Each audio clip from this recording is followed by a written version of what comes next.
Se conoce en general la expresión ceros a la izquierda referida a alguna cosa o persona sin importancia. Esto es porque en el sistema decimal de nada vale agregar ceros a la izquierda de las cifras, porque el valor permanece idéntico.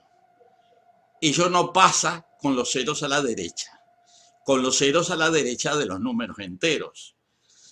Cada vez que se agrega un cero a la derecha, las cifras aumentan un orden de magnitud, o sea, se multiplican por 10, como corresponde con el sistema decimal.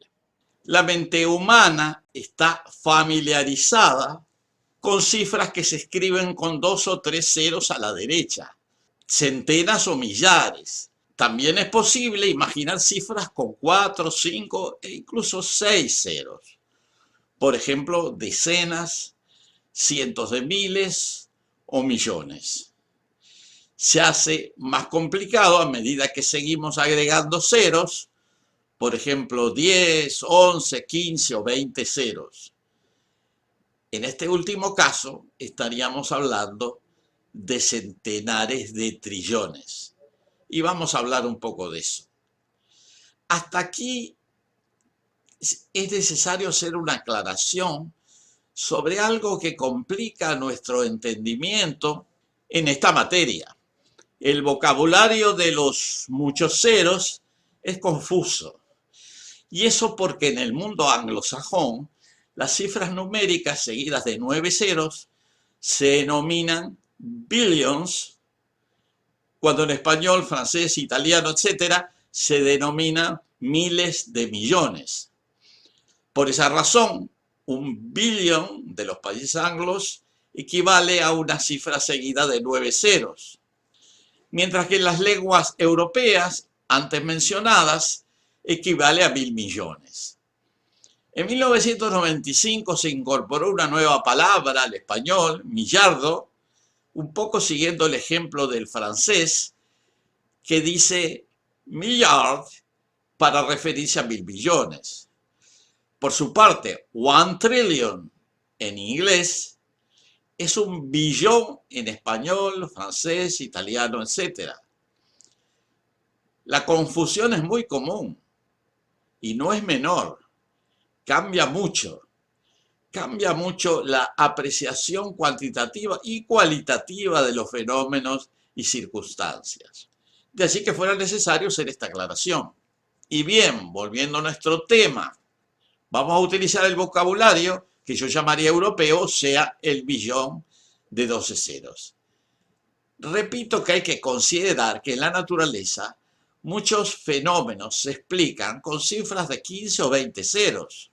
Por ejemplo, los seres humanos tienen unos 20 a 50 billones, 20 a 50 seguido de 12 ceros, de células según diversas estimaciones.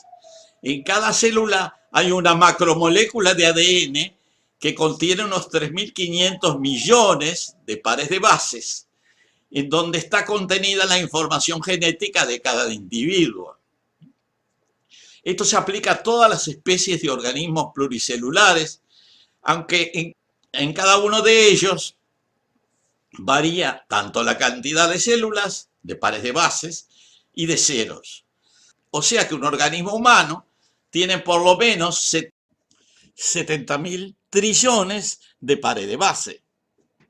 Un 7 seguido de 22 ceros.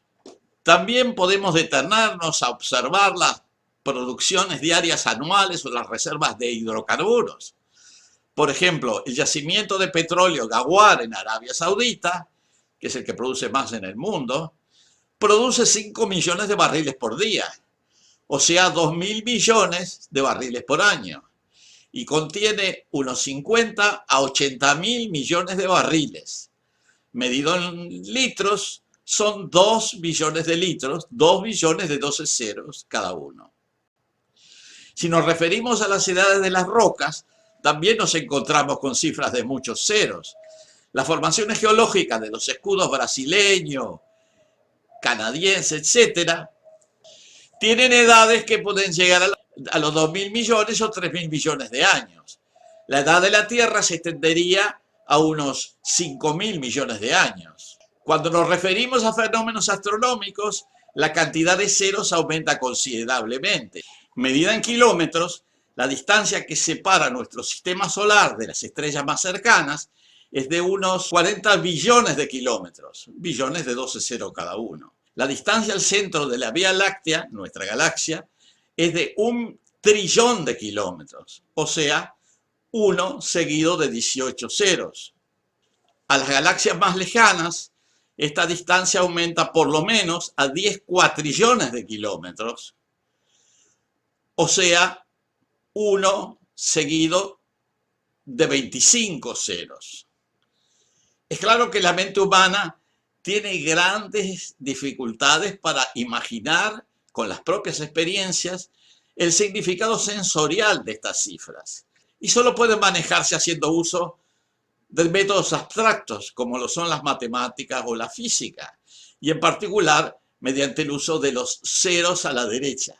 De todas maneras, más allá de estas dificultades, llama la atención e incluso produce admiración que a pesar de estas enormes dimensiones, la mente humana haya podido llegar a calcular aproximadamente estas cifras y a la vez poder estimar con un cierto grado de aproximación estas magnitudes casi inimaginables. Con todo, sigue siendo incomprensible que las diversas sociedades académicas y científicas todavía no se hayan puesto de acuerdo en el vocabulario a utilizar para manejar estas magnitudes numéricas.